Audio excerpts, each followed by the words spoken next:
Práctica de laboratorio número 2 del curso de Sistemas de Instrumentos de Aeronaves. En este video hablaré acerca de las conclusiones que tuve después de desarrollar este segundo laboratorio, que consistió en disposiciones y paneles. Lo primero que entendimos es que un avión cuenta con una infinidad de instrumentos con la intención de que los instrumentos brinden a los tripulantes la información necesaria para que haya un correcto control de la aeronave en vuelo y también para saber su ubicación en el espacio durante el vuelo. También determinamos que los instrumentos deben ser lo más precisos y confiables.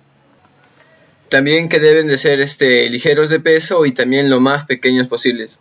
O sea, con la intención, la cabina de una aeronave es muy angosta y los equipos o instrumentos que se utilizan deben ser lo más pequeños. A otra conclusión que llegué es que las presentaciones más comunes de los instrumentos se dividen en 4, que son cuantitativas, cualitativas, directoras y superpuestas a la visión del piloto. Más que nada las cuantitativas dan una cantidad variable que se mide en términos de un valor numérico y mediante la posición de una aguja. En cambio, una presentación cualitativa brinda información de una manera simbólica.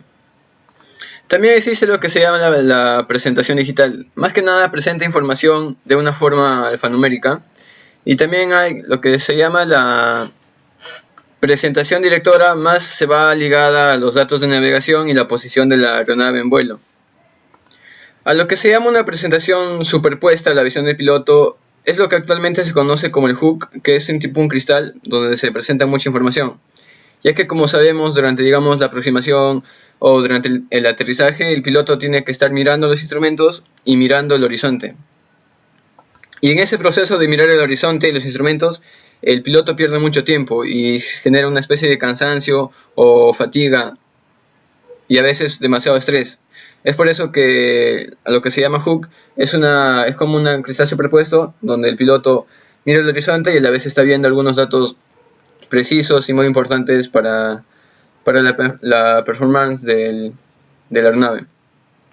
A las otras conclusiones que llegué fueron después de verificar cuál es el funcionamiento de cada instrumento de un módulo de instrucción, el AVS31. Por ejemplo, el Oil Fuel Pressure, presión y temperatura, mide la presión y temperatura del combustible y del aceite de los motores. El tacómetro mide las revoluciones por minuto del motor.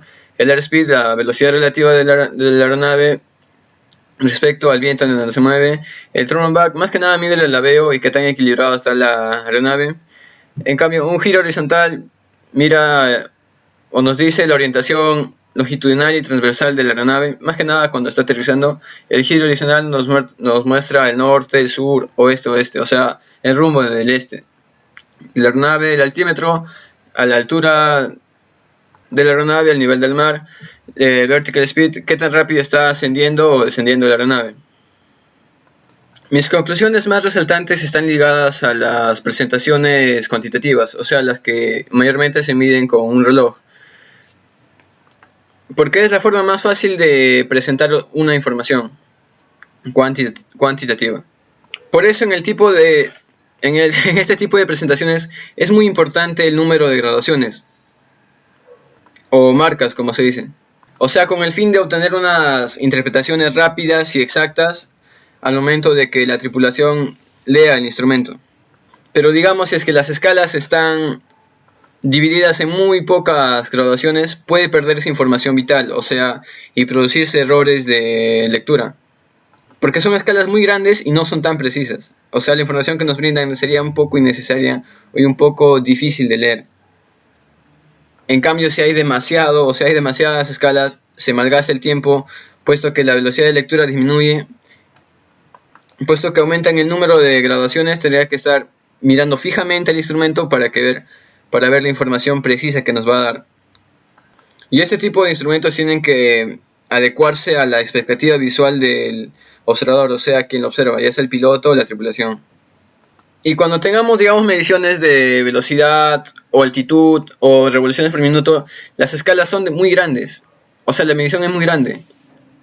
Ya sea, 20.000 pies, 200 nudos, la escala es demasiado grande. O revoluciones por minuto, 2.000, 3.000 revoluciones por minuto.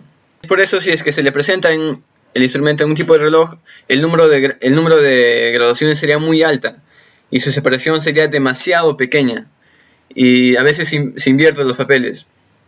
Es por eso que algunos instrumentos usan doble aguja, como un reloj, una aguja grande, una aguja pequeña. Y también tienen algunos la carátula o la placa principal movible. O sea, se mueve también la placa y también se mueve la aguja. Y así que las mediciones de datos cuantitativos muy grandes se puede leer fácilmente o se puede representar fácilmente. En lo que se refiere al ángulo de observación, el ángulo en el que se observa al instrumento, o sea, los números o las escalas deben estar muy centradas en el instrumento, o sea, en la caja del instrumento. Debe haber una longitud correcta de las escalas, o al momento que miremos, digamos, el instrumento de lado, ninguna escala debe estar oscurecida por el borde, o sea, el borde del instrumento. O sea, lo podemos observar hasta un ángulo de 30 grados, o sea, de lado, y la observación debe ser precisa, o sea, las escalas y la medición tienen que ser precisa. O sea, el borde de la caja no debe tapar a las graduaciones o los números, hasta un ángulo de 30 grados, porque si no se produce lo que se llama el paralelaje, que es una medición inexacta o una medición errónea. Y también para evitar eso, algunos instrumentos usan, o sea, la plancha o la carátula con la aguja pegada, o sea, casi pegada, y así que no habrá distancia de la aguja con la plancha. Otro módulo de trabajo fue el AVS34, donde vemos instrumentos como el RMI, el CDI, el HCI y un indicador ADF. El RMI es una combinación de un giroscopio direccional combinado con dos agujas. Una de ellas es el ADF, el board, o sea, trabaja con las NDB, las Non-Direction Beacon, son radiofaros. El CDI permite saber al piloto que se encuentra a la derecha, a la izquierda o central a un radial, o sea, el rumbo de un board. El HCI más que nada proporciona tanto la desviación a la izquierda o a la derecha como la información pertinente del planeo de la aeronave. Por ejemplo, ¿por qué hablo de estos instrumentos? Porque algunos son directores que están relacionados a la navegación y algunos son cuantitativos. Por ejemplo, uno de estos equipos puede ser el DMI, diré el RMI o el HSI, existen lo que se llama las banderas, o sea, son como unas pequeñas siluetas dentro del instrumento. Lo que nos muestran esas banderas es que el instrumento está mal. Está mal o inoperativo, pero es muy distinto cuando todo el equipo, digamos, ese instrumento se apaga o no se le alimenta con corriente.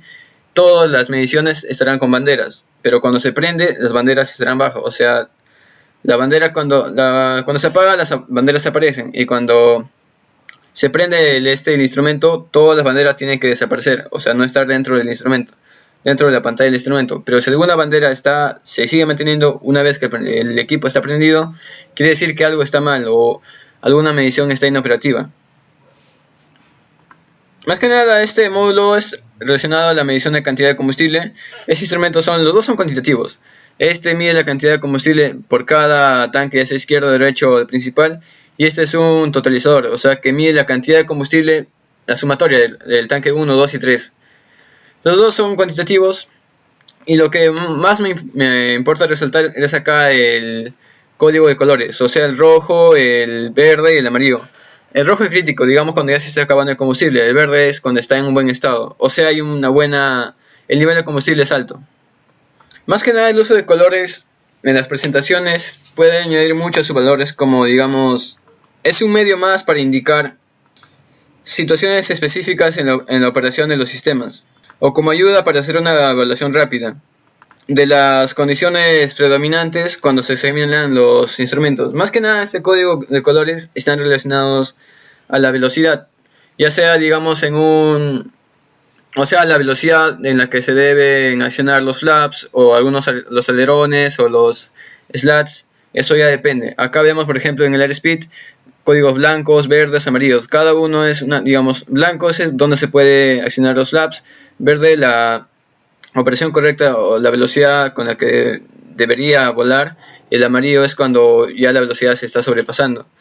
O por ejemplo, cuando en la posición de los trenes, cuando están abajo o retractados, en plena operación hacia abajo, y cuando están completamente extendidos, o en el proceso de extensión. Ahí también se mira un código de colores entre el verde y el rojo. Y también cuando se miden las RPM, si hay un exceso de RPM o también hay un bajo RPM, o sea, menos revoluciones. Y también más está ligado a la medición de combustible, cuando el combustible se está acabando o hay buen nivel de combustible.